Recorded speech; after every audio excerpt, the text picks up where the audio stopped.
വ്യക്തിഗത ആദായനികുതി റിട്ടേണുകൾ ഫയൽ ചെയ്യാനുള്ള സമയം ഏതാനും മണിക്കൂറുകൾക്കകം അവസാനിക്കുകയാണ്. സമയപരിധി നീട്ടുമോയെന്ന് ഇനിയും വ്യക്തമല്ല. സമയപരിധിക്കുള്ളിൽ റിട്ടേൺ ഫയൽ ചെയ്യാത്തവർക്ക് ഡിസംബർ 31 വരെ ഫയൽ ചെയ്യാമെങ്കിലും വാർഷിക വരുമാനം 5 ലക്ഷം രൂപയ്ക്ക് മുകളിലുള്ളവർക്ക് 5000 രൂപയും താഴെയുള്ളവർക്ക് 1000 രൂപയും പിഴ നൽകേണ്ടിവരും. ഇന്നലെ മാത്രം 42 ലക്ഷം പേർ ഉൾപ്പെടെ ഇതുവരെ 5.5 കോടിയിലധികം ആളുകൾ റിട്ടേൺ ഫയൽ ചെയ്തതായി ആദായനികുതി വകുപ്പ് വ്യക്തമാക്കിയിട്ടുണ്ട്. ഇൻകം ടാക്സ് ഫയലിംഗ് പോർട്ടൽ വഴി വളരെ എളുപ്പത്തിൽ നിങ്ങൾക്ക് റിട്ടേൺ സമർപ്പിക്കാം.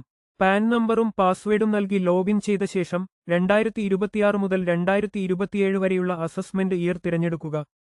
വരുമാന സ്രോതസ്സുകൾക്ക് അനുസരിച്ചുള്ള ITR ഫോം കൃത്യമായി തിരഞ്ഞെടുക്കാൻ പ്രത്യേകം ശ്രദ്ധിക്കണം. ഫോം 16 ബാങ്ക് സ്റ്റേറ്റ്മെന്റ് തുടങ്ങിയ രേഖകൾ കയ്യിൽ കരുതുന്നത് വിവരങ്ങൾ നൽകാൻ സഹായിക്കും.